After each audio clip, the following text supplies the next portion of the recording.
इस वीडियो को लाइक करें, हमारे चैनल को सब्सक्राइब कर बेल आइकन जरूर प्रेस करें। हमारी न्यू वीडियो सबसे हम सभी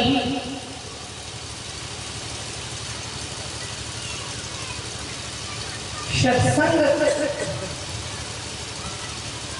रूपी गंगा में गोता लगाने के लिए यहाँ एकत्र हुए।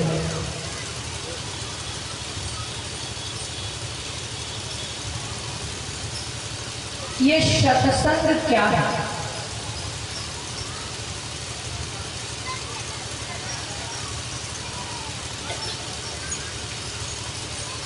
इसकी महिमा कहते हुए गोस्वामी तुलसीदास जी महाराज श्री रामचरितमानस में लिखते हैं, यही शर आमत बड़ी कठिन राम कृपा बिनु आई न जाए। जब तक परमात्मा की कृपा नहीं होती तब तक सत्संग करने का सुअवसर प्राप्त नहीं होता है, मौका मिलता नहीं, सत्संग का आगमन नहीं हो सकता। याद रखिए,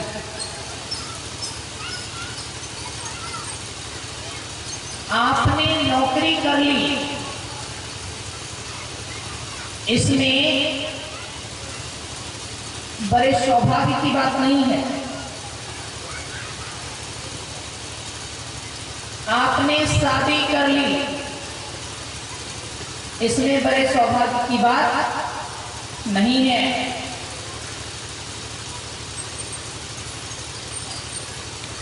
आपने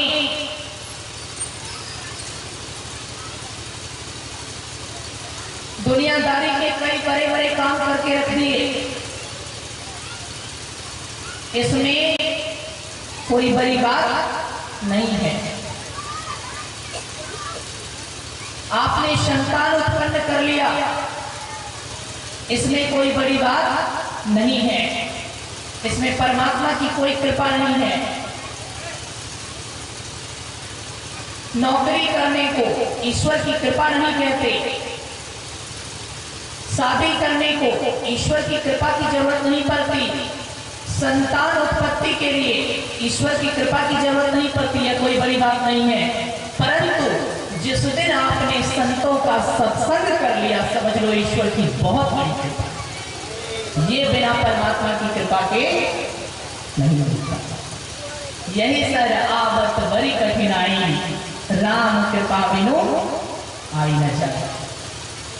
नौकरी कर लो, इसकी ईश्वर की कृपा नहीं है, शादी कर लो, ईश्वर की कृपा नहीं है, संतान उत्पन्न कर लो, ईश्वर की कोई कृपा नहीं है। लेकिन जिस दिन सत्संग कर लो, समझ लो कि परमात्मा की बहुत बड़ी कृपा, वो राम की कृपा की नहीं है। यही सर आवत बड़ी कठिनाई, राम कृपा बिनु आई न जाए। परमात्मा की कृपा के बिना प्राप्त नहीं है। ये सत्संग की महिमा है। ऐसी क्या विशेष बात है सत्संग में? ऐसी क्या विशेष बात है सत्संग में? जो मानव जीवन का सबसे महत्वपूर्ण कर्म, सबसे दुर्लभ कर्म, सबसे महान कर्म, सबसे उच्च कर्म, सबसे श्रेष्ठ कर्म, सबसे बड़ा कर्म, सबसे उत्तम कर्म, सबसे उत्कृष्ट कर्म, सबसे पवित्र कर्म, सबसे महान कार्य सत्संग को बताया गया है। इससे अच्छा, इससे शुद्ध, इससे शुभ, इससे पवित्र कोई और कर्म आपके जीवन के लिए है ही नहीं। ऐसी क्या विशेषता है इस सत्संग? समझिए, ऐसा क्यों कहा गया कि सत्संग कर लो? तो समझ लो कि मानव जीवन का सबसे महत्वपूर्ण कर्म कर लिया, अब कुछ करने की आवश्यकता नहीं है।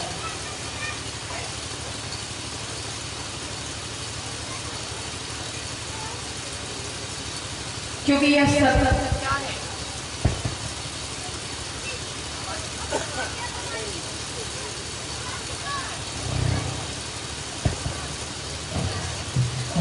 कोई मोबाइल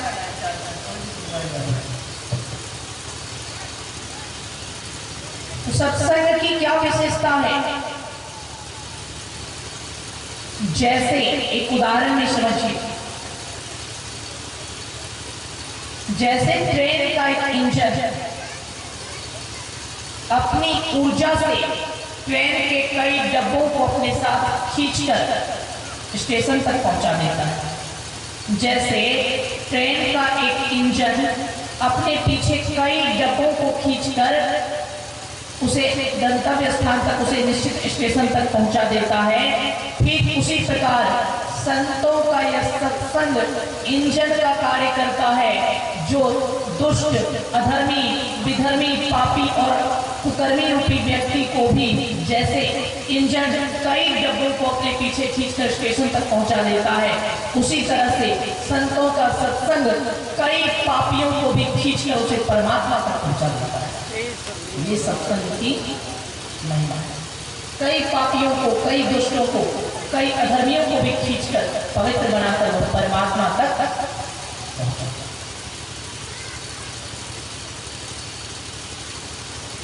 इसलिए इसकी महत्ता के बारे में जितना कहा जाए उतना कम है।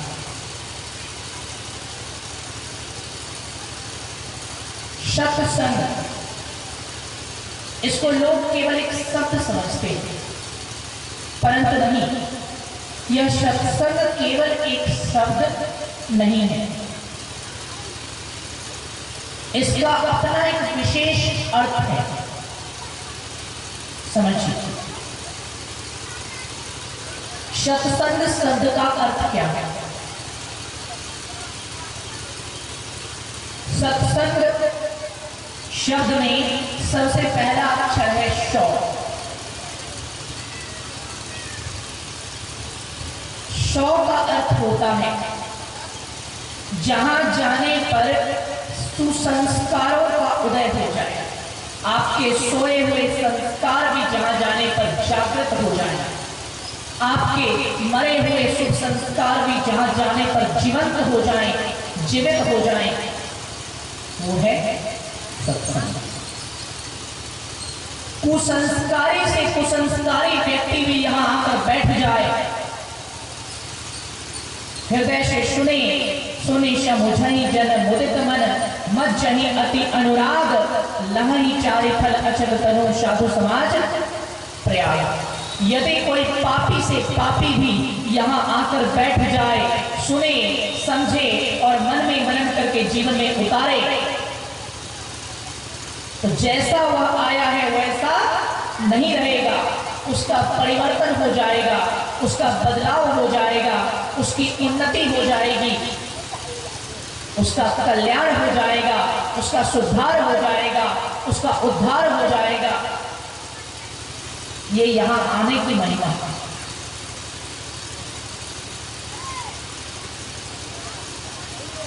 सब यहां आ भी नहीं पाते। कई लोग मेरे से संपर्क करते हैं, फोन करते हैं मेरे को, महाराज कहाँ सत्संग चल रहा है, हमें सुनने की इच्छा है। मैं उनको बता देता हूँ कि भाई अमुक डेट में आपके जिले में अमुक जगह पर सत्संग है, आ जाना सुनने। वो टाइम बीत जाता है और फिर कभी संजोग मिलता है उनसे मिलने का, तो पूछता हूँ मैं, सत्संग हुआ, आप आए थे कि नहीं? क्या बताऊं महाराज, मैं तो नौकरी में हूँ, संडे नहीं पकड़ाया इसलिए आ नहीं पाया, छुट्टी नहीं मिली तो आ नहीं पाया। तो जानकारी मिल गई यहाँ सत्संग है, जाना भी संभव है, सब कुछ है, लेकिन जिनका संस्कार मरा हुआ है वो सोच कर भी यहाँ आ नहीं पाते। प्लान बनाते बनाते भी उनका प्लान कैंसिल हो जाता है, सोचते सोचते भी घर में बैठे रह जाता है, आ नहीं सकते। यहां वही आता है जिसके संस्कार जागृत होते हैं, सब नहीं आता। कई लोग कहते हैं मैं जाना तो चाहता था लेकिन संडे नहीं पकड़ाया, नौकरी में छुट्टी नहीं मिली तो आ नहीं पाया। सत्संग में आने के लिए यही लोग संडे खोजते हैं और परिवार में, रिश्तेदार में किसी की शादी हो, बेटे पोते की शादी हो, छुट्टी मिले ना मिले पैसा कटवा कर शादी अटेंड करना है। छुट्टी ना मिले तो सीएल लगा तो लेके शादी अटेंड करना है। उसमें छुट्टी कहीं से भी ले लेंगे, सत्संग में इंतजार करेंगे, कहीं संडे को सत्संग रहता तो बड़ा अच्छा, रविवार को सत्संग पकड़ा जाए तो ठीक है। तो कहने का अर्थ क्या है, यहाँ सब नहीं आते हैं जिनका संस्कार होता है वही यहाँ आ पाते हैं। सबसे पहला अक्षर 100, यहाँ आने वाले के संस्कारों का उदय होता है, मृत संस्कार भी जीवित हो जाते हैं, सोए हुए संस्कार भी जागृत हो जाते हैं। संस्कार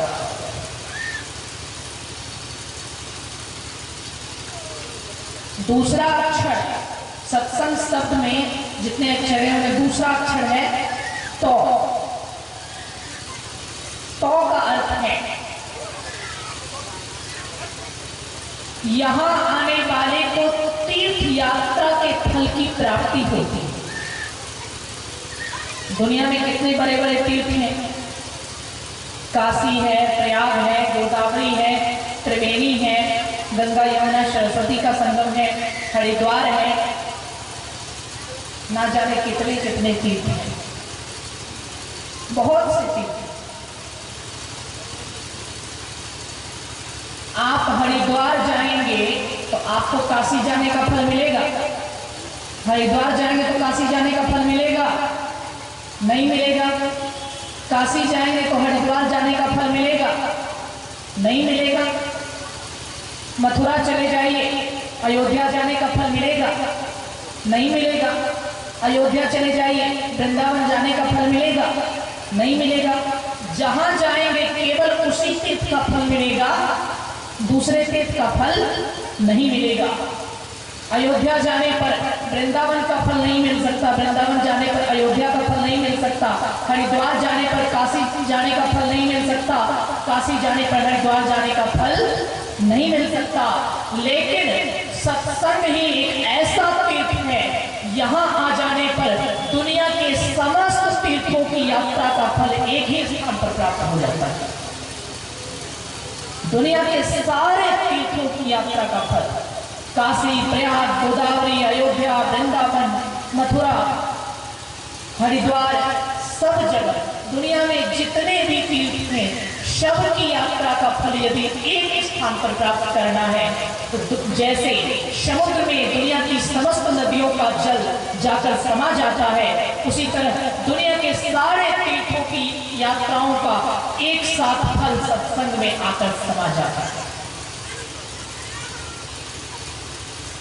इस एक जागृत तीर्थ को कर लीजिए, इस एक वास्तविक तीर्थ को कर लीजिए, संसार के समस्त तीर्थों की यात्राओं का पूर्ण फल आपको यही प्राप्त होगा। कहीं और भटकते रहने की आवश्यकता नहीं। श से संस्कार जागृत होता है, ट से तीर्थ यात्रा का फल मिलता है। फिर श, जब आपको आपके संस्कारों का जागरण हो जाएगा, जब आपको समस्त तीर्थों की यात्रा का फल मिल जाएगा, यानी सत्संग का प्रभाव जब आपको आपके जीवन पर पड़ जाएगा, तो फिर जो स है उसका अर्थ है संस्कारों के जागृत होने के बाद, समस्त तीर्थों की यात्राओं का फल मिल जाने के बाद व्यक्ति को, साधक को सद्गुरु के बताए हुए मार्ग पर साधना करते करते जो दूसरा स है उसका अर्थ है कि सत्य की प्राप्ति हो जाती है। सत्य क्या है? सत्य की प्राप्ति हो रही है यहाँ। सत्य क्या है? सत्य सोई जो बिनसे नहीं। सत्य क्या है? जो बदलता नहीं। आपका शरीर सत्य है? नहीं है। कैसे नहीं है? तो समझिए, अभी आप लोग जो भी वृद्ध लोग हैं, 70-80 साल के लोग हैं, आप अभी अपना चेहरा आईने में देखिए, और अगर आपके पास 20-25 साल पुरानी आपकी फोटो हो, उसको देखिए। 20-25 साल पहले आपका शरीर कैसा था? कैसा था? 25 साल बीत गए तो आपका शरीर कैसा बन गया? एक बच्चा जब जन्म लेता है उस समय उसका शरीर कैसा होता है? एकदम शिशु का शरीर होता है। वही बच्चा जब 15-20 साल का युवा हो जाता है, जिस समय उसका जन्म हुआ था उस समय उसका शरीर जैसा था, 20 साल के जवान का शरीर उसके बचपन के शरीर से मिलता नहीं है, बदल जाता है, बिल्कुल वैसा नहीं रहता।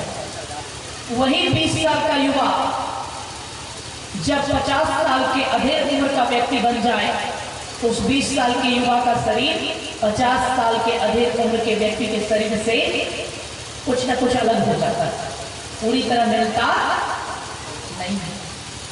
और वही 50 साल का व्यक्ति जब 80-90 साल का बूढ़ा हो जाए, लाठियों पर आ जाए, तो उस 50 साल के व्यक्ति का शरीर बूढ़े के शरीर से मिलता नहीं है, अलग हो जाता है।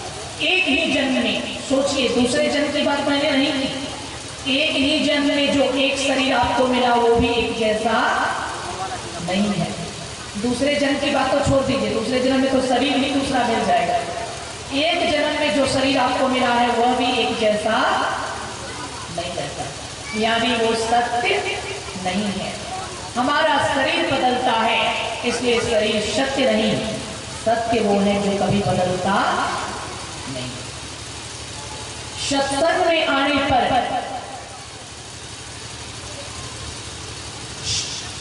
सत्संग में आने पर संस्कारों का उदय होता है, तो से तीर्थ यात्रा का फल मिलता है, और सत्संग में आने पर फिर दूसरे स्वकार्थ है, सत्य की प्राप्ति होती है।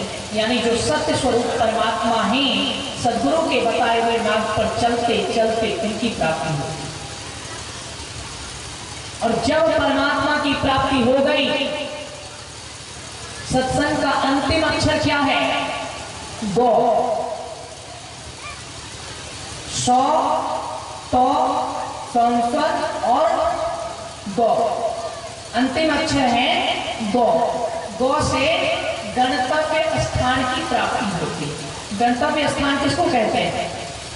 आपका गंतव्य स्थान क्या है? यहाँ आप बैठे, क्या आपका गंतव्य स्थान यहाँ है? नहीं। आपको कोई पूछेगा आपका गंतव्य स्थान कहाँ है, जहाँ आपका अस्थायी घर होगा, आप कहेंगे मेरा गंतव्य स्थान वहाँ। 2-4 दिन के लिए रिश्तेदारों के घर चले जाते हैं, सगे संबंधियों के घर चले जाते हैं, लेकिन ध्यान हमेशा लगा रहता है कि अपने घर जाना है, अपने घर जाना है, दिमाग में रहता है। 2-4 दिन के लिए किसी रिश्तेदार के यहाँ चले जाइए, शादी विवाह में चले जाइए, किसी और फंक्शन में चले जाइए, लेकिन ध्यान क्या रहेगा? अपने घर जाना है। जिसको आप अपना घर कहते हो वही आपका गंतव्य स्थान होता है। यानी आपने शरीर को मैं समझ लिया है, इसीलिए आपको लगता है जहां आपका जन्म हुआ है, जहां आपके माँ बाप पड़ोसी रिश्तेदार हैं, जहां आपने मेहनत से कमा कर एक ईंटा जोड़कर अपने लिए जमीन जायदाद और घर बनाया है, वो आपका गंतव्य स्थान है, लेकिन वास्तव में वो आपका गंतव्य स्थान नहीं है। सत्संग का अंतिम अक्षर है गौ। गौ का अर्थ होता है यहाँ आने पर जिसका सत्संग पूर्ण हो जाता है। अंतिम अक्षर है गौ, यानी सबसे अंत में जब सत्संग करते करते सत्संग पूर्ण हो जाएगा तो गंतव्य स्थान की प्राप्ति हो जाएगी। हमारा गंतव्य स्थान क्या है? गुरु महाराज कहते हैं जीवात्मा सर्वेश्वर का अभिन्न अंश है, प्रकृति आदि अंत सहित है और सृजित है, मायाबद्ध जीव आवागमन के चक्र में पड़ा रहता है। इस प्रकार रहना जीव के शब्दों का कारण है। इससे छुटकारा पाने के लिए सर्वेश्वर की भक्ति ही एकमात्र उपाय है। कहने का अर्थ क्या है? हमारा गंतव्य स्थान क्या है? जीवात्मा सर्वेश्वर का अभिन्न अंश है। हम कहाँ से आए हैं? हम परमात्मा से आए हैं, मैं नहीं कह रहा हूं, गुरु महाराज ने कहा है हम लोगों को। हम कहां से आए हैं? हम सर्वेश्वर से आए हैं, उनके अंश हैं। हमारा गंतव्य स्थान कहाँ है? जैसे आप अपने गांव से किसी दूसरे गांव जाते हैं, लोग कहेंगे अब आपको कहाँ जाना है, तो आप कहिएगा मेरा अपना गांव, अपना घर अमुक जगह पे है, मुझे वहां जाना है, वो आपका गंतव्य स्थान है। उसी तरह से जीवात्मा जो है मायाबद्ध जीव, माया में फंस जाने के कारण भटक कर यहाँ आ गया है, लेकिन इसका ये जगह नहीं है। इसका जगह कहाँ है? परमात्मा के पास।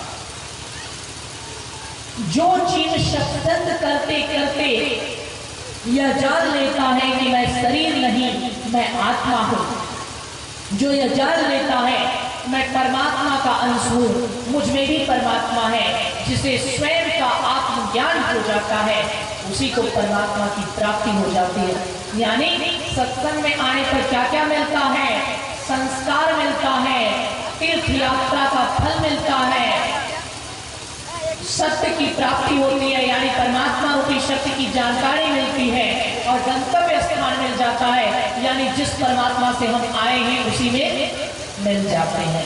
इसी को कहते हैं सत्संग। केवल एक शब्द नहीं है, एक एक अक्षर का अर्थ है।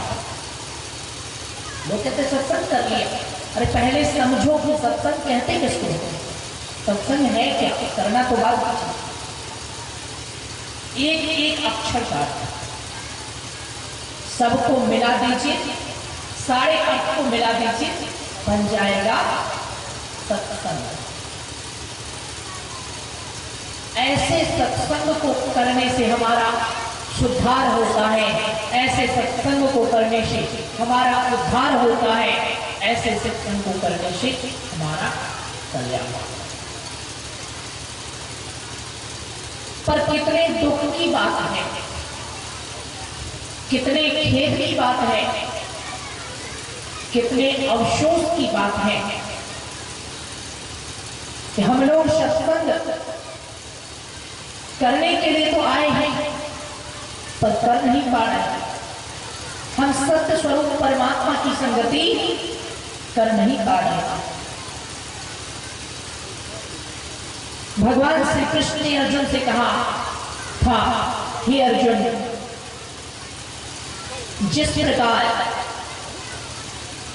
दीपक तले अंधेरा छिपा होता है, जब तक दीपक की रोशनी तेज होती है अंधेरा दिखाई नहीं देता, दीपक की रोशनी कम होती है और अंधेरा बढ़ने लगता है, ठीक उसी तरह जब तक आपके पास सामर्थ्य रहता है, जवानी रहती है, थोड़ा बहुत धन दौलत रहता है, भौतिक सुख सुविधा रहती है, आपको माया रूपी इस सुख के पीछे छिपी गई दुख की छाया दिखाई नहीं देती। पर जैसे जैसे तेल समाप्त होने लगता है, दीपक की लौ डोलने लगती है, वैसे वैसे दीपक तले का अंधेरा बढ़ने लगता है।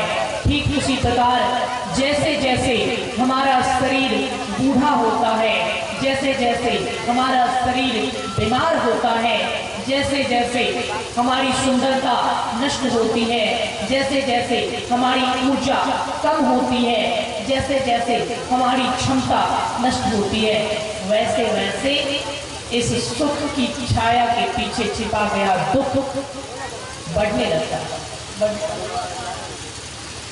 और अंततः यही दुख हमारे सर्वनाश का कारण बन जाता है। गोस्वामी तुलसीदास जी महाराज श्री रामचरितमानस में लिखते हैं, जीवात्मा क्यों दुखी है? फिरत सदा माया कर प्रेरा, काल कर्म स्वभाव गुण घेरा, कहो के करी करुणा नर देही, देत ईश विनो हेतु सही। यह जीवात्मा काल कर्म गुण और माया के घेरे रहकर भटकता रहता है, माया की प्रेरणा से भटकता रहता है। ना जाने कितनी बार हम कीड़े बने, मकोड़े बने, पशु बने, पक्षी बने, कीट बने, पतंग बने, अधमाधम योनियों में गए, नीच से नीच योनियों में गए, तब अकारण ही दया करने वाले परमात्मा ने हमें मनुष्य का शरीर दिया। मनुष्य का शरीर क्यों मिला? एक मौका हमें दिया गया, मौका। जैसे आप देखते होंगे कोई आदमी अगर किसी पर मुकदमा हो गया, केस हो गया, गांव समाज में आपकी किसी से लड़ाई हो गई, आपने मुकदमा कर दिया, केस कर दिया, किसी पर केस हो गया, पहले वो केस छोटे स्तर पर रहता है तो डिस्ट्रिक्ट कोर्ट में लड़ा जाता है। अब डिस्ट्रिक्ट कोर्ट में कोई आदमी केस हार गया और डिस्ट्रिक्ट कोर्ट में केस हार जाने के बाद उसके पास मौका रहता है।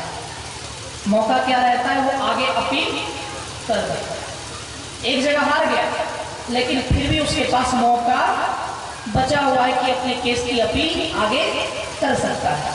वो क्या है? वो मौका है, मौका है। अब वहां से वो चला गया हाई कोर्ट और वहां भी जाकर हार जाए, तो वहां भी जाकर हारेगा तो फिर कहां जाएगा? सुप्रीम कोर्ट जाएगा, सबसे उच्चतम न्यायालय चला जाएगा, वहां जाकर अपील करता है, तो वहां जाकर भी अपील किया और वहां से भी हार गया, वहां से हार गया। जिसको वहां से भी सजा हो गई फिर वो क्या करेगा? राष्ट्रपति के पास अपील करेगा। कहां जाएगा? सीधे राष्ट्रपति के पास अपील कर देगा। अब राष्ट्रपति के पास अपील कर दिया और राष्ट्रपति ने भी याचिका को खारिज कर दिया, राष्ट्रपति ने भी आपकी याचिका को खारिज कर दिया। अब क्या हुआ? अंतिम मौका था राष्ट्रपति के पास, राष्ट्रपति ने भी आपकी याचिका को खारिज कर दिया, तो फिर कहीं कोई मौका अब आपको फांसी पर चढ़ने से, अब सजा होने से कोई बचा नहीं। सबसे अंतिम विकल्प है राष्ट्रपति के पास, और वहां से भी अगर निराशा मिल गई तो फिर कहीं कल्याण नहीं है, फिर कहीं सजा की माफी नहीं। जिसको डिस्ट्रिक्ट कोर्ट ने सजा सुना दिया, हाई कोर्ट ने सजा सुना दिया, सुप्रीम कोर्ट ने सजा सुना दिया, सारे कोर्टों ने सजा सुना दिया, अगर राष्ट्रपति की दया हो गई तो राष्ट्रपति चाहे तो उसकी सजा को माफ कर सकता है। तो कहने का अर्थ क्या है सज्जनों? आप इतने पापी हुए, आपके पड़ोसियों ने आपको ठुकरा दिया, आपने इतना पाप किया, आपके रिश्तेदारों ने आपको ठुकरा दिया, आपने इतना पाप किया, आपके भाई बहनों ने आपको ठुकरा दिया, यहाँ तक कि आपने इतना पाप किया, आपके माता पिता ने भी आपको ठुकरा दिया। जो बेटा ज्यादा नालायक हो जाता है, हद से ज्यादा, माँ बाप कहते हैं ये मेरे कंट्रोल में नहीं है, उन्होंने भी आपको ठुकरा दिया, तो लोग भगवान की शरण में जाते हैं, हे प्रभु बचा लो, हे प्रभु बचा लो। लेकिन भगवान भी दुष्टों को बचाते नहीं हैं, भगवान भी दुष्टों का संहार करते हैं। भगवान ने किसी दुष्ट को बचाया नहीं। कौरव दुष्ट थे, उनका संहार कर दिया, रावण दुष्ट था, उनका संहार कर दिया, कंस दुष्ट था, उनका संहार कर दिया। वहां से भी बचने की कोई उम्मीद अगर नहीं बची तो सबसे अंतिम मौका क्या है? सुधरने का सबसे अंतिम मौका है। जैसे किसी को फांसी की सजा हो जाए, उसके पास सबसे अंतिम मौका रहता है कि राष्ट्रपति के पास अर्जी लगा दे। उसी तरह जब सब तरफ से आपको निराशा मिल जाए, आपके पास अंतिम मौका है कि सदगुरु के पास अपनी अर्जी लगा दीजिए। अंतिम मौका है कि संत के चरण में अपनी अर्जी लगा दीजिए। राष्ट्रपति चाहे तो बड़े से बड़े अपराधी के, जिसको दुनिया की हर कोर्ट ने सजा दे दी है, भारत के संविधान में ये नियम है, राष्ट्रपति चाहे तो सुप्रीम कोर्ट के फैसले को भी बदलकर उस व्यक्ति की फांसी को माफ कर सकता है। उसी तरह संत के चरण में आपने अर्जी लगा दिया, यदि सदगुरु चाहे, संत चाहे तो तीनों लोगों की फैसले को बदलकर भी आपको माफ कर सकते हैं, आपका कल्याण कर सकते हैं। जहां सब तरफ से रास्ते बंद हो जाते हैं, वहां सच्चे संत सदगुरु चाहे तो आपके सारे बंद रास्ते थोड़ी सी। जैसे जिसको कोई नहीं बचा सकता, उस अपराधी को भी राष्ट्रपति अगर चाहे तो बचा सकता है। उसी तरह से जिसका कोई सहारा नहीं, यदि संत की मौज हो जाए उसका भी कल्याण, उसका भी कल्याण। ये है सत्संग की महिमा। पर सब जगह से निराश हुए कि राष्ट्रपति के पास अर्जी लगाई और वहां से अगर क्षमा नहीं मिला तो फिर कहां जाएगा, फिर तो फांसी पर लटक जाएगा। सब जगह से गिरोगे, संत संभाल लेंगे, लेकिन संत की नजर से गिर जाओगे दुनिया में कोई संभालने वाला नहीं। फिर तो 84 के चक्कर में जाना है। संत की नजर से गिर गए तो फिर कोई उठाने वाला नहीं। ये सबसे अंतिम विकल्प होता है, सबसे अंतिम अवसर।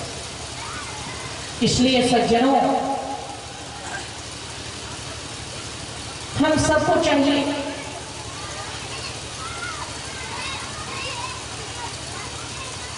जो इतनी कठिनाई से हमें यह अमूल्य जीवन मिला है, इसका दुरुपयोग ना करें, इसका सदुपयोग करें और इसका सदुपयोग करके वास्तविक अर्थों में सत्संग करें।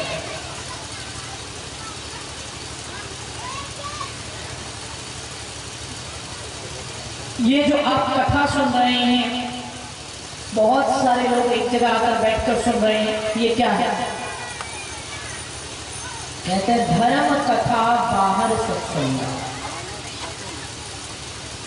ये बाहर का सत्संग है। जैसे चोट दो तरह की होती है, जैसे चोट दो तरह की होती है, वैसे ही सत्संग दो तरह का होता है। चोट दो तरह की कौन कौन सी होती है? किसी ने आपके शरीर पर एक चाकू मार दिया, चाकू से आपका शरीर घायल हो जाएगा, खून गिरने लग जाएगा। यह कौन सी चोट है? यह बाहरी चोट है।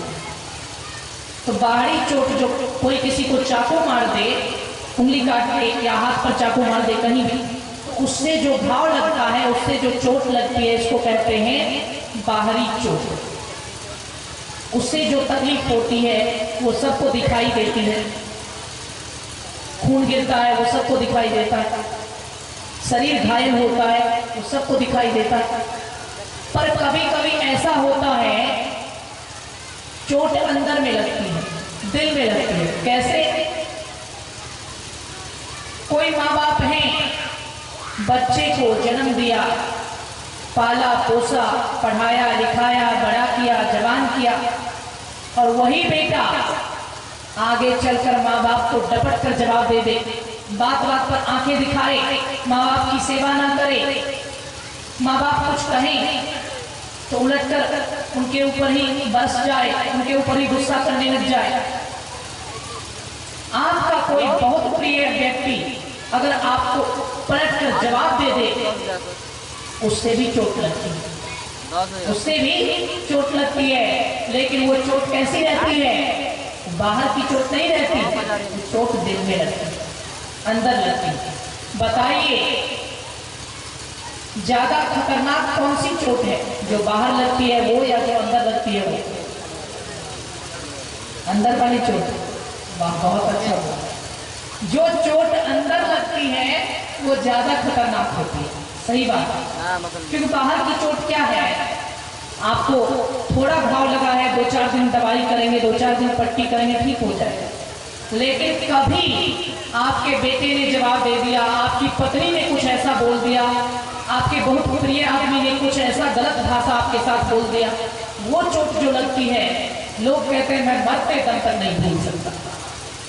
कई लोग कह देते हैं इसने आज मेरे साथ जो किया मैं मरते दम तक नहीं भूल सकता।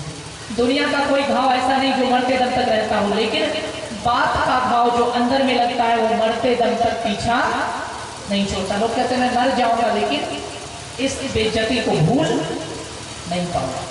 अंदर की चोट जो रहती है बाहर की चोट कम है, 1-2 दिन में छूट जाती है, ज्यादा है 1-2 हफ्ते में छूट जाती है, बहुत ज्यादा है 1-2 महीने में छूट जाती है, हद से ज्यादा है 1-2 साल में छूट जाती है। लेकिन अंदर की चोट कभी कभी इतनी गहरी होती है वो जिंदगी में कभी छूटती नहीं।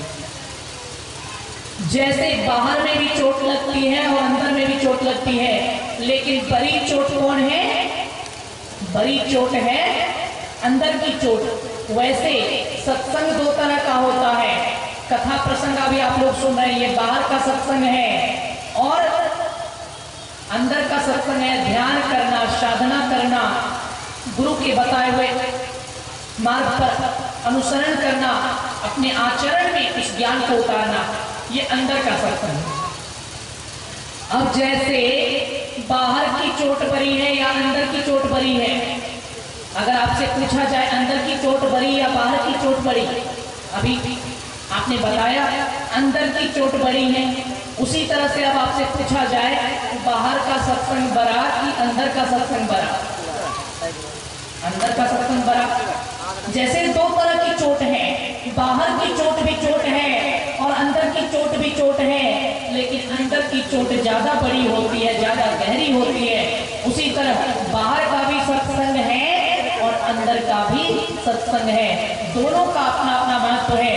लेकिन जैसे बाहर की चोट से दिल में लगी चोट बहुत गहरी होती है, उसी तरह बाहर के सत्संग से अंदर का सत्संग बहुत अधिक महान और श्रेष्ठ होता है। दोनों सत्संग 2 तरह के सत्संग होते हैं, धर्म कथा बाहर सत्संग। धर्म कथाओं का श्रवण ये बाहर का सत्संग है और अंदर में ध्यान करके पवित्रता को लाना ये अंदर का सत्संग है। ये दोनों तरह के सत्संग करोगे जीवन में सुधार, उद्धार और कल्याण। लेकिन हम सुनते हैं, कुछ देर तक याद भी करते हैं, समझते भी हैं, पर जब आचरण में उतारने की बात आती है तब आचरण में उतार नहीं पाता। भगवान श्री कृष्ण का वचन है अर्जुन के लिए। श्री कृष्ण ने अर्जुन से कहा, हे अर्जुन, मनुष्याणां सहस्रेषु कश्चिद् यतते सिद्धये यत्तामपि सिद्धानां कश्चिद् मामेति तत्त्वतः। हे अर्जुन, हजारों मनुष्यों में कोई एक, मनुष्याणां सहस्रेषु, हजारों मनुष्यों में कोई एक मेरी भक्ति करने के लिए सोचता है। उन सोचने वालों में से कोई एक ही मेरी भक्ति के मार्ग पर आगे बढ़ता है और उन आगे बढ़ने वालों में से भी कोई हजारों लाखों में से कोई एक बिरला ही मुझ तक पहुंच पाता है। सब नहीं कर पाते। आप सब लोग जानते हैं युग कितने होते हैं? 4। कौन कौन से? सतयुग, त्रेता, द्वापर और कलयुग, ये 4 युग हैं। चारों युगों की आयु कितनी है? यहां उपस्थित आप लोगों में से क्या कोई बता सकता है इन चारों युगों की आयु कितनी है? मैं बताता हूं चारों युगों की आयु कितनी है। सबसे पहले आता है सतयुग। सतयुग की आयु है 17,28,000 वर्ष। कितना? 17,28,000 वर्ष। उसके बाद आता है त्रेता। त्रेता आता है। त्रेता की आयु कितनी है? त्रेता की आयु है 12,96,000 वर्ष।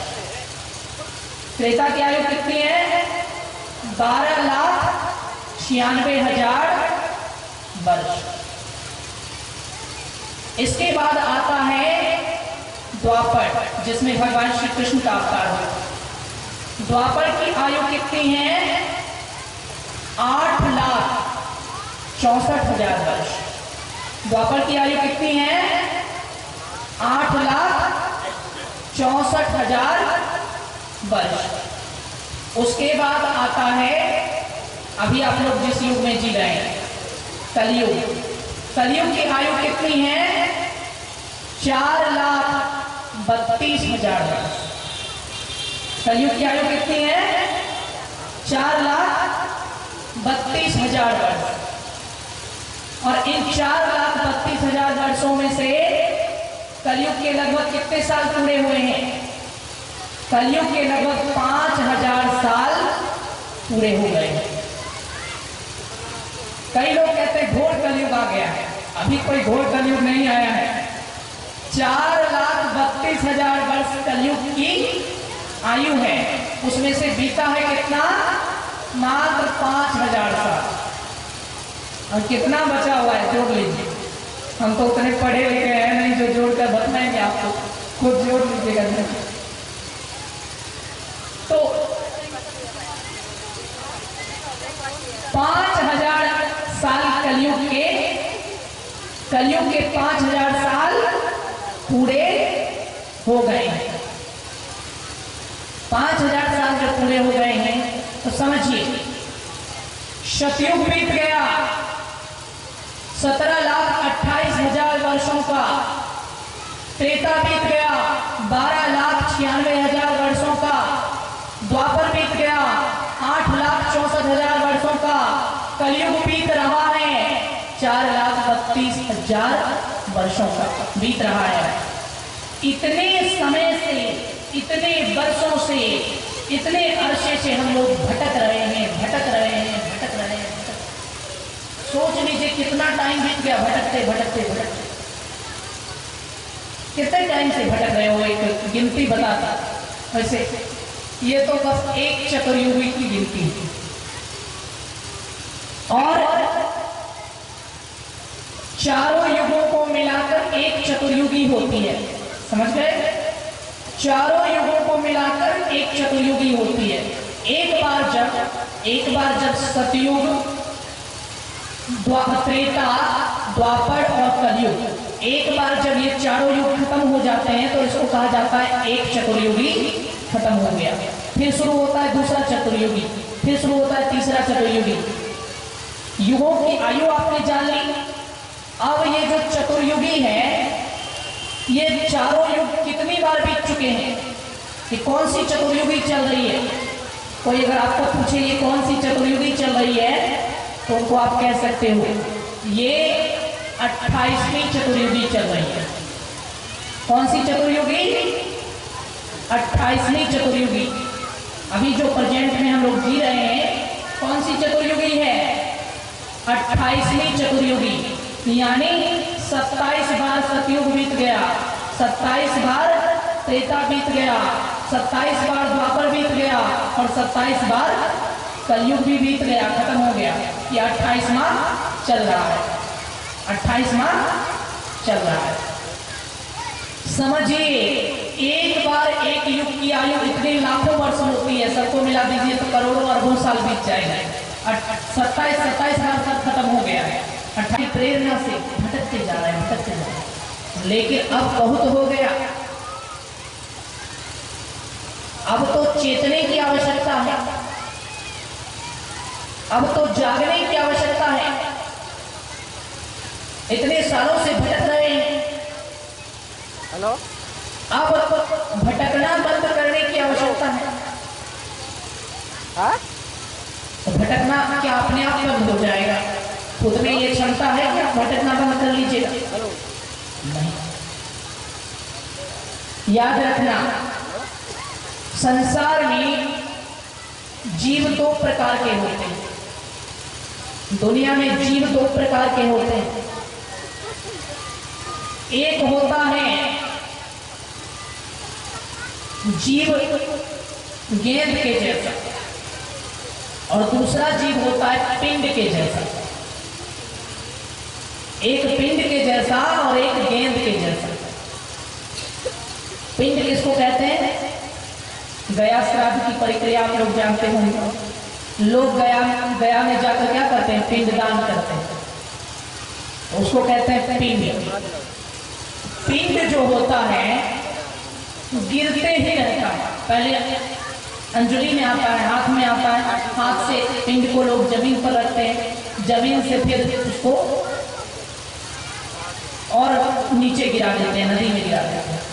यानी पिंड की तरह जो जीव होता है, पहले इंसान बनता है, इंसान से फिर गाय बन गया, गाय से फिर गधा बन गया, फिर कीड़ा मकोड़ा बन गया, फिर नाली का कीड़ा और अन्य निकृष्ट योनियों में चला गया। जैसे पिंड हथेली से जमीन पर आया और जमीन से उससे भी नीचे नदी में चला गया। मतलब पिंड की तरह जो जीव होते हैं वो उठते कभी नहीं है, गिरना शुरू हुआ तो गिरते ही रह गए, गिरते चले नीचे, हमेशा नीचे। जैसे पिंड हाथ में रहता है, हाथ से जमीन पर गया, जमीन से नदी में गया, मतलब गिरते चला गया। उसी तरह जो जीव पिंड की तरह होता है वो कभी उठता नहीं है। इंसान है, सबसे ऊंचा योनि है, सबसे महान योनि है। इंसान से बन गया गाय, डिमोशन हो गया, लोग का प्रमोशन होता है, उसका डिमोशन हो गया। गाय से बन गया गधा और डिमोशन हो गया। उससे अब कीड़ा मकोड़ा बन गया, फिर नाली का कीड़ा बन गया, फिर पता नहीं कौन कौन सा निकृष्ट योनि में चला गया, तो गिरते रह गए। जो लोग गिरना शुरू करते हैं और हमेशा गिरते रह जाते हैं, समझ लीजिए वो पिंड की तरह है, उसको पिंड से उसकी तुलना की गई है। पिंड कभी उठता नहीं है, एक बार गिरता है तो फिर गिरते ही रह जाता है। दूसरे प्रकार के जीव होते हैं, वो गेंद की तरह होते हैं। बच्चे को गेंद खेलते हुए देखा है आप? गेंद को जमीन पर फेंका जाए, गिरता है नहीं, गिरता है फिर उठता है, फिर गिरता है फिर उठता है। गेंद उछलता है, यानी नीचे गिरा फिर उठा, फिर गिरा फिर उठा, फिर गिरा फिर उठा। दूसरे जीव होते हैं, मनुष्य योनि में आए, थोड़ा सत्संग भी कर लिया, थोड़ा जाप भी कर लिया और थोड़ा पाप भी कर लिया, फिर नरक गए, नरक में, फिर स्वर्ग में आए, फिर नरक में गए, फिर इंसान बने, फिर दूसरी योनि में गए, फिर इंसान बने। गेंद की तरह गेंद क्या करता है? गिरता है तो गिरते ही नहीं रह जाता है, गिरता है उठता है, गिरता है उठता है। जो सत्संग करता है वो थोड़ा थोड़ा भी कर ले तो पूरी तरह से कभी नहीं गिरता, वो गिरते गिरते भी उठ जाता है, गिरता है उठता है, गिरता है उठता है। उठते उठते कहीं बहुत ऊपर उठ गया, फिर गिरने की जरूरत ही नहीं पड़ती। जैसे क्रिकेट का खेल देखे हैं आप लोग? क्रिकेट में गेंद को जब जोर से किसी ने ऊपर मारा और जमीन पर गिरने से पहले खिलाड़ी कैच कर लेता है, पकड़ लेता है, कैच लिया होता है, आउट। अब तो कैच हो गया, जमीन पर गेंद गिरा ही नहीं।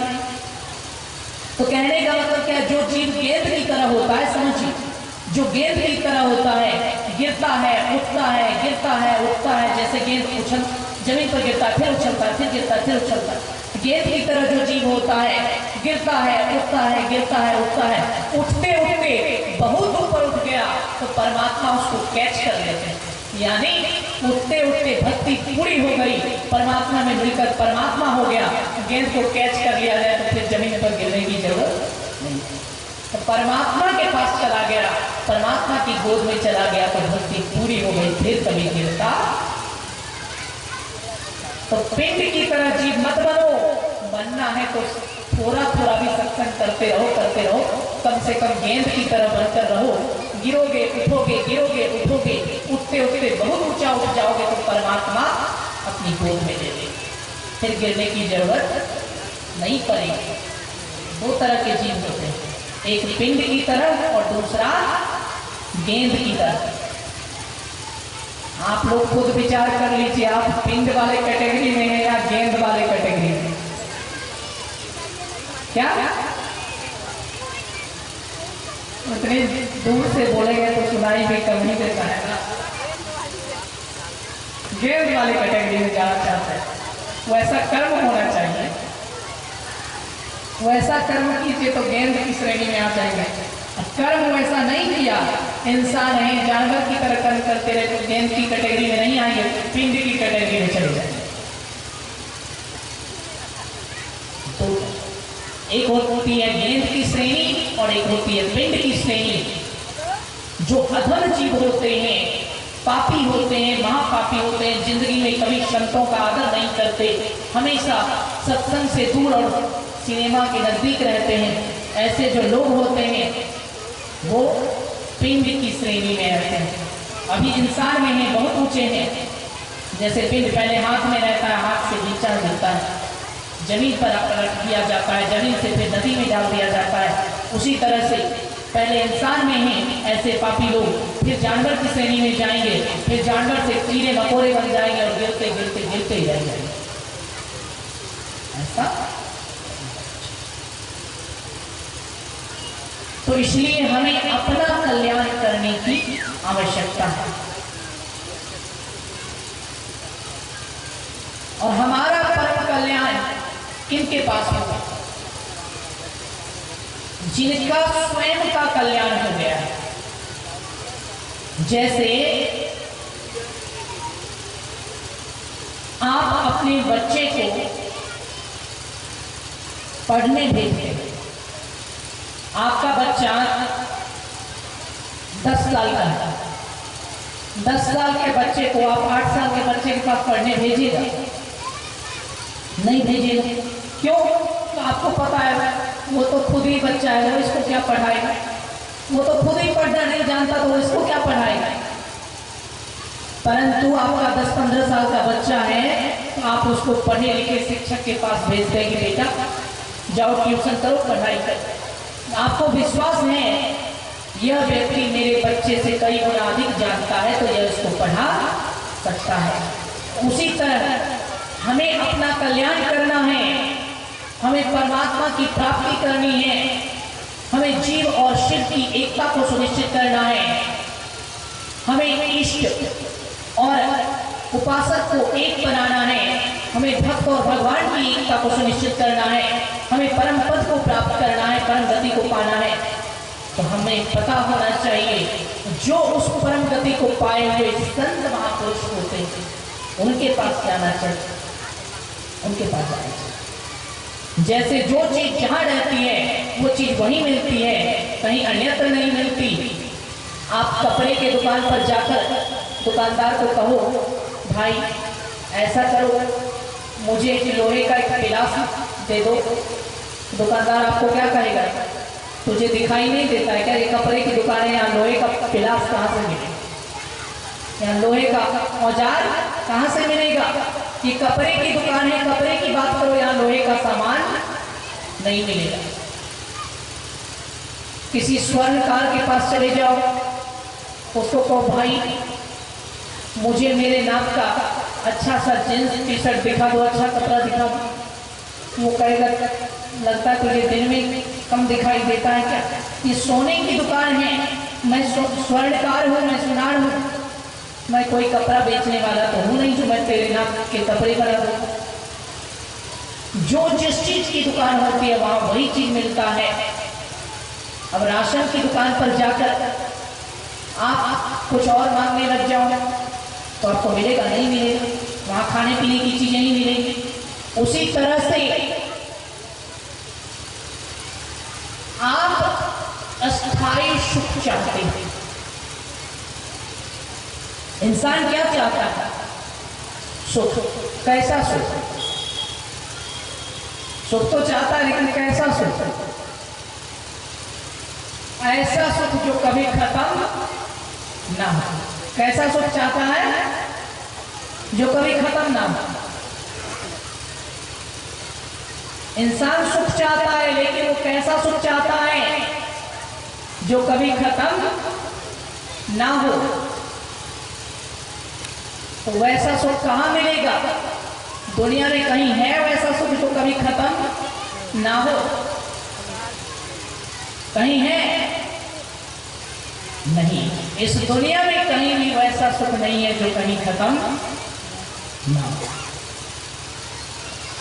दुनिया में नहीं है, लेकिन जो इस दुनिया को बनाने वाला है उसमें चले जाओ तो वहां वैसा सुख मिलेगा जो कभी खत्म।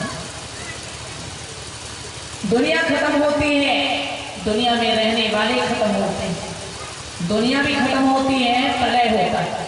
वेदों पुराणों में बताया गया दुनिया खत्म होती है, दुनिया में रहने वाले खत्म होते हैं, पर दुनिया को बनाने वाले कभी खत्म नहीं। दुनिया नश्वर है, दुनिया में रहने वाले नश्वर है, लेकिन दुनिया को बनाने वाले अविनाशी है, वो नश्वर नहीं। तो वहां पहुंचोगे जो कभी खत्म नहीं होते, वहां पहुंचोगे तो वहां पहुंचने पर जो मिलेगा वो सुख कभी खत्म नहीं,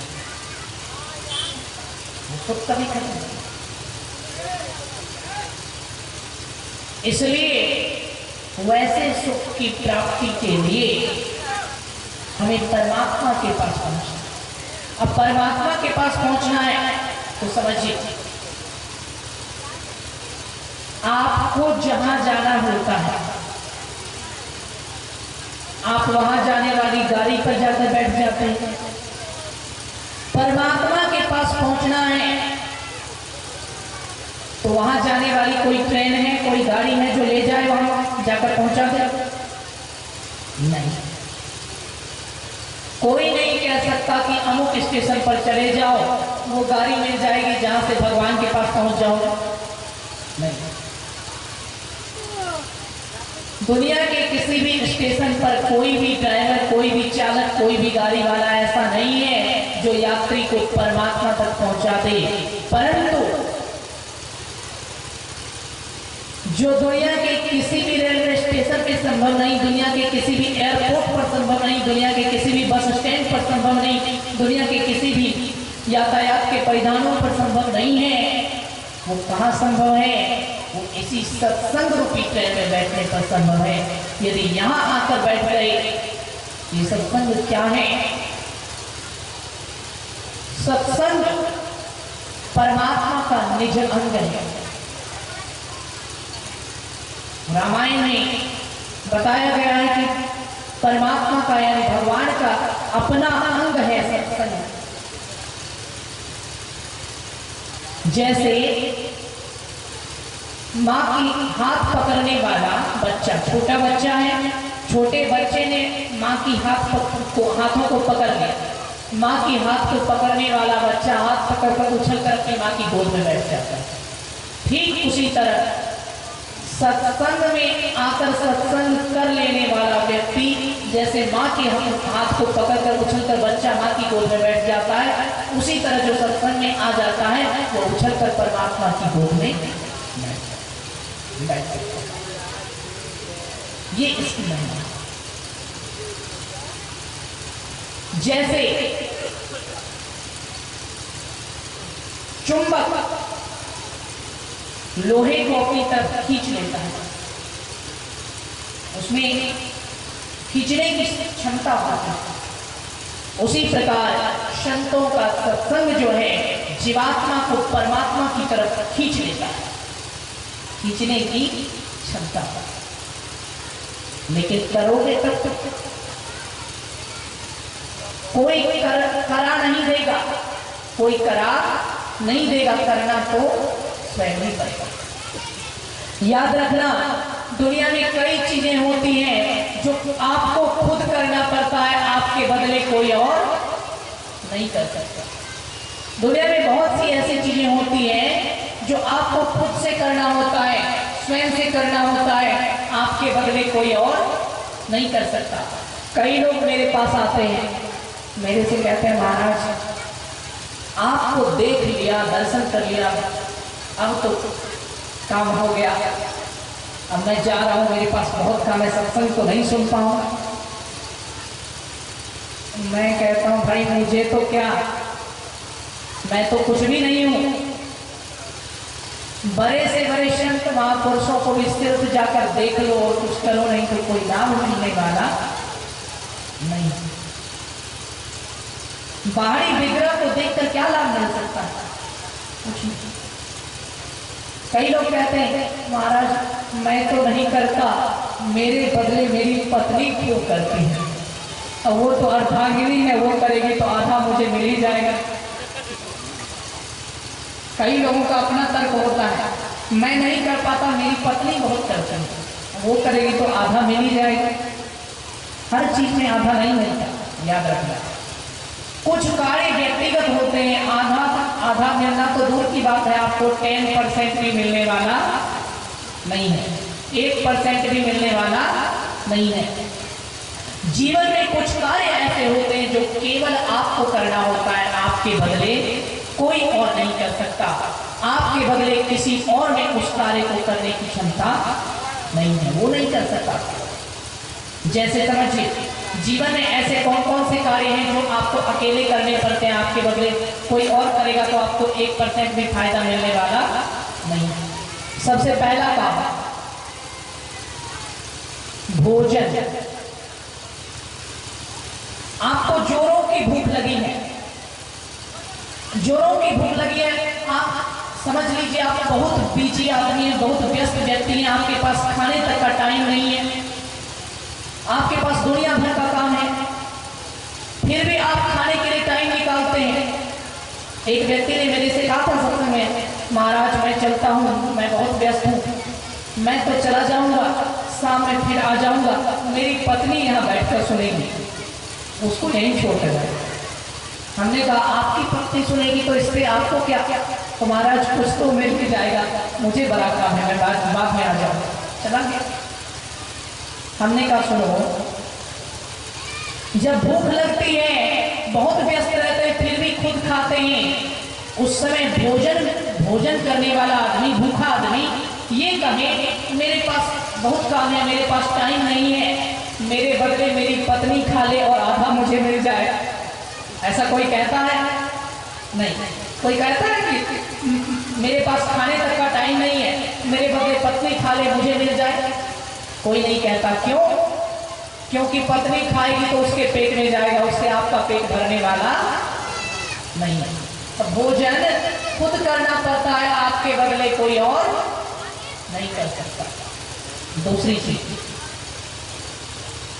विवाह। कोई कितना ही व्यस्त है, जिसकी शादी रहती है वही फेरे लेता है। वो कहे मैं तो बहुत व्यस्त हूँ, मेरे बदले फेरे कोई और ले ले, मैं सीधे दुल्हन को लेकर चला जाऊंगा, कभी ऐसा होता है? नहीं।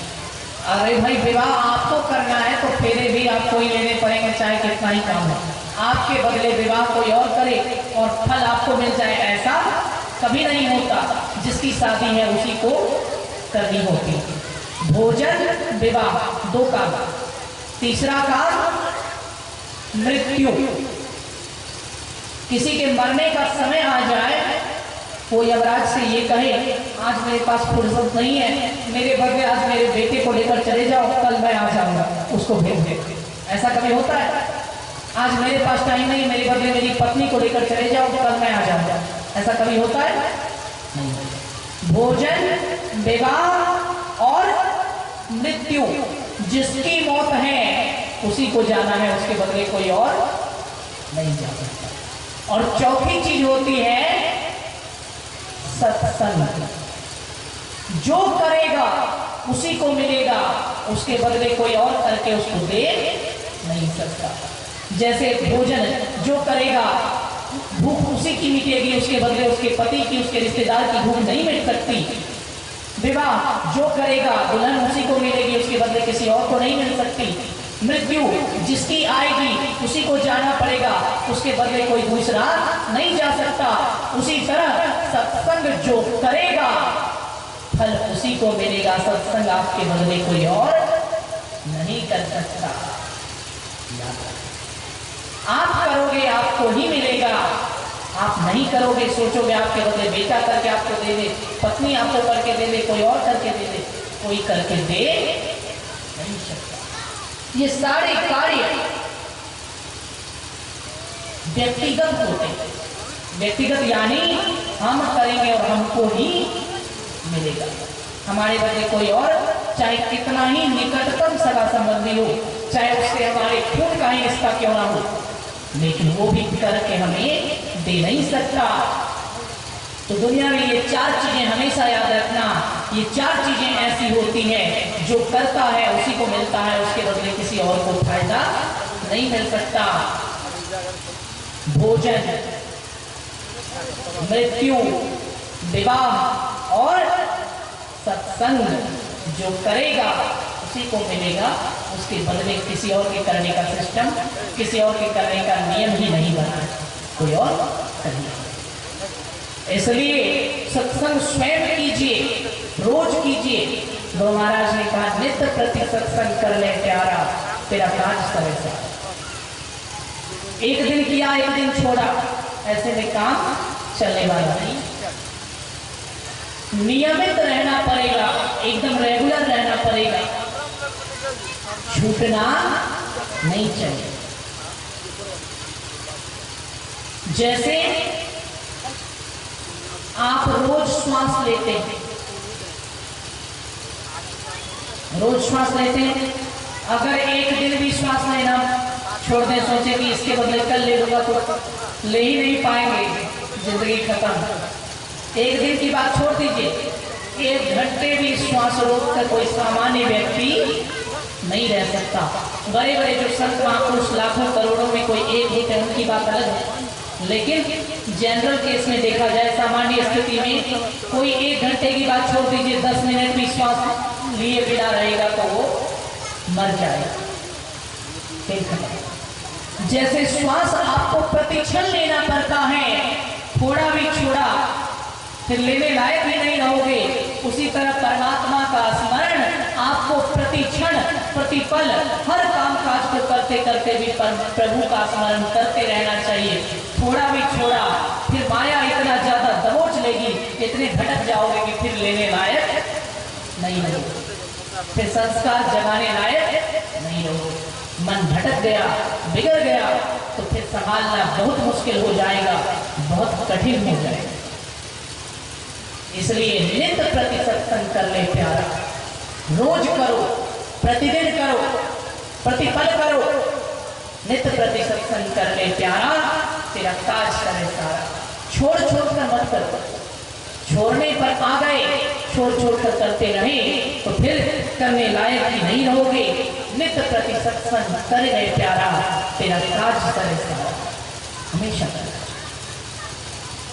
अब कई लोगों का सवाल होता है,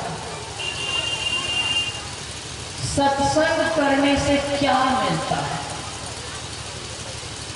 कई लोग कहते हैं सत्संग करने से क्या मिलता है। एक जगह मैं सत्संग में गया हुआ था, एक व्यक्ति ने मेरे से कहा, महाराज आप लोग कहते हो सत्संग करो सत्संग करो, मेरी समझ में नहीं आता सत्संग करने से क्या मिलता है।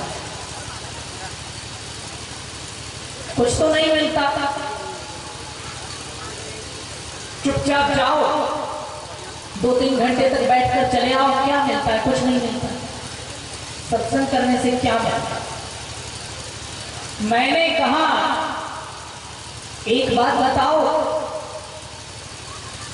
अगर कोई व्यक्ति राष्ट्रपति पुरस्कार पा लेता है, अगर कोई व्यक्ति राष्ट्रपति से पुरस्कृत हो जाता है तो उसको क्या मिलता है? मैंने कहा ये बात एक बात बताओ, अगर कोई व्यक्ति अपनी जिंदगी में राष्ट्रपति पुरस्कार को पा ले तो उसको क्या मिलता है? उसने कहा महाराज मिलेगा क्या? जो राष्ट्रपति से मिल गया उसको तो बहुत कुछ मिल जाता है। जो राष्ट्रपति से मिल गया उसको बहुत कुछ मिल जाता है। मैंने कहा बहुत कुछ जैसे? उसने कहा सबसे पहले जब तक वो राष्ट्रपति से नहीं मिलता है तब तक उसको कोई नहीं जानता, और अगर एक किसी व्यक्ति को राष्ट्रपति पुरस्कार किसी क्षेत्र में मिल गया उसको पूरी दुनिया जानने लगती है, इतिहास में उसका नाम छप जाता है। सबसे पहले उसको नाम मिलता है। मैंने कहा और क्या मिलता है? उसने कहा महाराज उसका नाम सब जगह हो जाता है, जिससे कि उसको प्रतिष्ठा मिलने लगती है, यानी इज्जत मिल जाती है। नाम मिलता है, इज्जत मिलती है। मैंने कहा और? उसने कहा और धन दौलत मिल जाता है। जब नाम और इज्जत मिलता है तो लक्ष्मी पीछे पीछे चलने लगती है। जिसके पास नाम और प्रतिष्ठा है तो पैसा पीछे पीछे चलता है। तो नाम भी मिलता है, इज्जत भी मिलता है और पैसा भी मिलता है। धन दौलत भी मिलता है। हमने कहा और? उसने कहा महाराज और बचा ही क्या, नाम इज्जत पैसा सब तो मिल गया, और क्या चाहिए? हमने कहा अच्छा ये बात है। तो जिसको राष्ट्रपति से पुरस्कार मिल जाए उसको नाम इज्जत दौलत सब मिल जाती है, यानी उसको सब मिलाकर अगर कहें तो उसको क्या मिलता है? उसने कहा महाराज जो राष्ट्रपति से पुरस्कृत हो जाता है उसको बहुत कुछ मिल जाता है। मैंने कहा सुनो, यदि कोई प्रयास करते करते किसी एक देश के राष्ट्रपति से मिल जाए तो उसको बहुत कुछ मिल जाता है, राष्ट्रपति से पुरस्कृत हो जाए तो उसको बहुत कुछ मिल जाता है।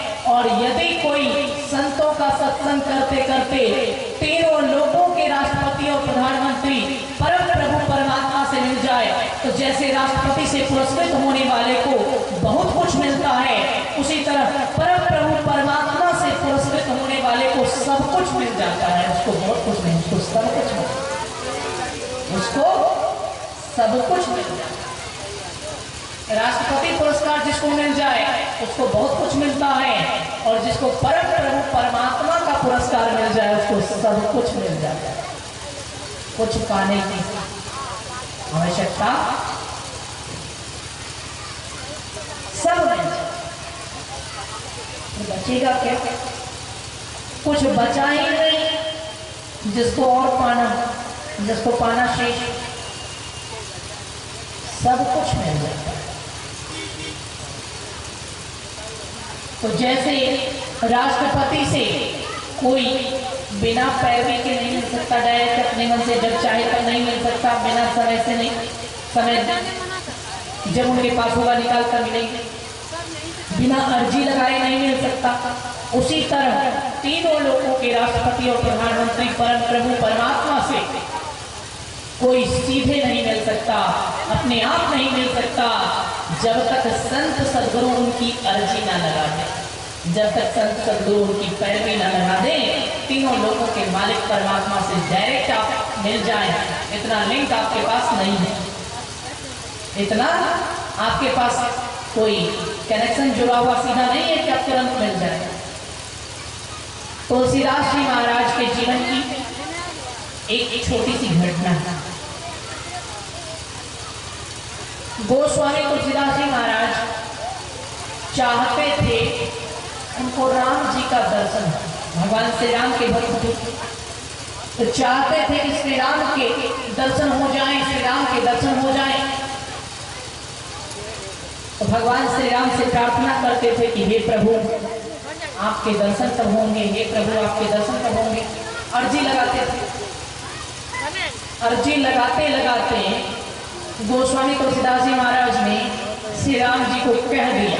भक्त जो है ना, जैसे बेटा अपने पिता से नाराज हो जाता है हक से, प्रेम से, अगर ये नहीं दीजिएगा तो मैं आपसे रूठ जाऊंगा। गोस्वामी जी ने कह दिया प्रभु इतने समय में अगर आप मुझे नहीं मिलोगे ना तो मैं आपसे रूठ जाऊंगा, आपसे नाराज हो जाऊंगा। अब भगवान को तो मिलना ही था, भगवान को तो मिलना ही था, भक्त रूठ जाए तो। ऐसा हुआ, गोस्वामी तुलसीदास जी महाराज का दिया गया समय खत्म हो गया। गोस्वामी तुलसीदास जी महाराज का दिया गया समय खत्म हो गया, लेकिन राम जी उनको मिले नहीं। तो तुलसीदास जी महाराज नाराज हो गए, हमने जो समय दिया था वो समय तो खत्म हो गया और आप मिले नहीं। तो भगवान की मूर्ति के सामने जाकर कहने लगे कि मैं आपसे नाराज हूँ, अब मैं आपसे बात नहीं करूँगा। आप बताओ कि मेरे कहने के बाद भी आप मुझे क्यों नहीं मिले, मेरे कहने के बाद भी आप मुझे मिले क्यों नहीं। भगवान श्री राम ने तुलसीदास जी महाराज के स्वप्न में आकर कहा मैं तो तुझे मिल गया, तो मुझे पहचान ही नहीं पाया, मैं तो तुझे मिला लेकिन तू मुझे पहचान नहीं पाया। तो तुलसीदास जी महाराज ने कहा फिर मैं आपको पहचानूंगा कैसे। भगवान ने कहा कोई सीधे मुझे नहीं पहचान सकता, यदि राम रूपी परमात्मा से मिलना हो तो हनुमान रूपी महात्मा का संग करना पड़ेगा। राम रूपी परमात्मा का दर्शन करना है तो हनुमान रूपी महात्मा से अर्जी लगानी पड़ेगी, तब राम को पहचान पाओ। यदि संत रूपी हनुमान ना मिले तो राम मिल भी जाए, देख भी लो तो पहचान नहीं पाओगे। दूसरे दिन अब तुलसीदास जी महाराज हनुमान जी के पास गए। हनुमान जी से अर्जी लगाने लगे कि अब आप ही का सहारा है, आप ही राम से मिलवा सकते। हनुमान जी को अर्जी लगाई। हनुमान जी ने उनको समझा दिया कि राम तो यहीं आते हैं, आप चित्रकूट में रहते हो, वो यहीं विचरण करते रहते हैं आपके आसपास। प्रातः काल सबसे पहले आपके पास जो चंदन लगाने आएंगे समझ लेना वही आपके श्री राम हैं। कहते हैं वही श्री राम। हनुमान जी ने पहचान बता दी। ब्रह्म मुहूर्त में सबसे सवेरे उठकर जो सबसे पहले आपके पास तिलक लगाने आएंगे समझ लेना वही श्री राम हैं। कहते हैं चित्रकूट के घाट पर भई संतन की भी तुलसीदास चंदन बचे तिलक करे रघुवीर। चित्रकूट का वह घाट सजा हुआ था। तुलसीदास जी महाराज आज तो हनुमान जी ने पक्का बता दिया था, बैठे हुए थे, प्रभु आ गए, सबसे पहले आए, समझ गए यही हमारे श्री राम। दर्शन पहले भी हुआ लेकिन पहचान नहीं पाए। हनुमान रूपी संत ने पहचान बता दी। अब की बार जो दर्शन हुआ पुलकित हो गए, गदगद हो गए, भाव विभोर हो गए, आनंद विभोर हो गए, शुद्धबुद्ध हो बैठे, एकदम चकित विफल हो गए। अब दर्शन का फल मिला। पहचानने के बाद ये लगा कि जीवात्मा ने परमात्मा को पहचाना। किसी को आप देखें पहचान ना पाए, कोई आनंद नहीं मिलेगा। सिर्फ देखने से आनंद नहीं मिलता, जानने से, पहचानने से आनंद मिलता। संत की कृपा से तुलसीदास जी ने हनुमान रूपी महात्मा की कृपा से राम रूपी परमात्मा को इस बार पहचान लिया। और जैसे ही पहचान लिया ब्रह्म आनंद की वर्षा हो। ऐसा आनंद मिला कि जीवन भर राम की भक्ति में ही समर्पित रहे। संसार का सारा रस उनके सामने निरस हो गया। संसार का सारा रस उनके सामने बेरस हो गया। ये होता है परमात्मा दर्शन का फल। ये होता है परमात्मा दर्शन की महिमा। परंतु ये फल, ये महिमा, ये लाभ यूं नहीं मिलता। राम रूपी परमात्मा से मिलना है तो जीवात्मा रूपी तुलसीदास है। जीवात्मा रूपी तुलसीदास है, उसको राम रूपी परमात्मा का दर्शन चाहिए तो उसको हनुमान रूपी महात्मा की शरण में जाना ही होगा। हनुमान रूपी महात्मा की शरण में नहीं जाओगे, राम रूपी परमात्मा नहीं मिलेंगे। यही कारण है जब भी गोस्वामी तुलसीदास जी महाराज ने हनुमान जी की भी पुस्तक लिखनी प्रारंभ की तो सबसे पहले क्या लिखा? हनुमान चालीसा लिख रहे थे, लेकिन लिखते हैं श्री गुरु चरण सरोज रज निज मन मुकुर सुधार बरनौ रघुवर विमल यशु जो दायक फल। पुस्तक लिख रहे हैं हनुमान चालीसा और सबसे पहला लाइन क्या लिखते हैं? श्री गुरु चरण सरोज रज। गुरु महाराज के चरण कमलों की धूली से अपने मन रूपी दर्पण को साफ, और तब मैं श्री राम के ऐसे निर्मल यश का वर्णन करने का अधिकारी बन सकता हूँ। श्री राम का ऐसे निर्मल यश का वर्णन करने के लिए योग्य बन सकता हूँ जो चारों फल अर्थ, धर्म, काम और मोक्ष को प्रदान करने वाला है। जो जिस पर गुरु की कृपा ना हो, तुलसीदास जी महाराज खुद लिखते हैं, गुरु की कृपा ना हो तो राम के निर्मल यश का वर्णन नहीं कर सकता। श्री गुरु चरण सरोज रज निज मन मुकुर सुधारे बरनौ रघुवर विमल यशु जो दायक फल।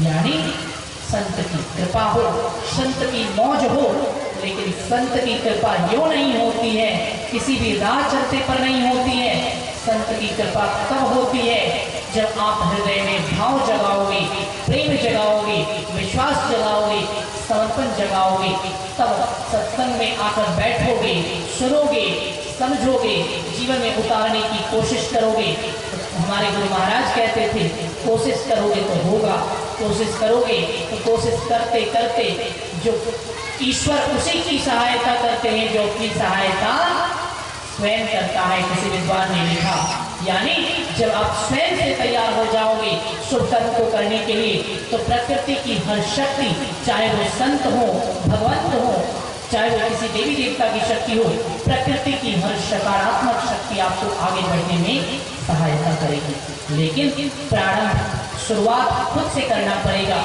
शुरुआत स्वयं से करना पड़ेगा, फिर सहायता मिलेगी, अन्यथा नहीं मिल सकती। तो इसी प्रकार हम और आप निष्काम भाव से, पूर्ण निश्चल भाव से, सच्चे प्रेम, अनुराग और पूर्ण विश्वास के साथ सत्संग भजन करते रहें और जिससे कि हमारा कल्याण होता रहे। सज्जनों, कहने सुनने के लिए तो बहुत कुछ है, लेकिन संत की महिमा अनंत है। उनके बारे में कहते कहते मैं तो क्या, शेष और सरस्वती भी थक जाएं, लेकिन फिर भी संत और सत्संग की महिमा का और छोड़ नहीं पा सकते। इसलिए सज्जनों, अपनी अपनी बुद्धि के अनुसार टूटी फूटी भाषा में इस गूढ़ विषय पर, इस अनंत विषय पर थोड़ा प्रकाश डाला और लोग अपनी अपनी बुद्धि के अनुसार ही इस पर थोड़ा प्रकाश डालते हैं। महत्व ये है कि जितना सुना उसके आधे को भी समझें और समझकर जीवन में उतारें तो कल्याण होगा। बोले प्रेम से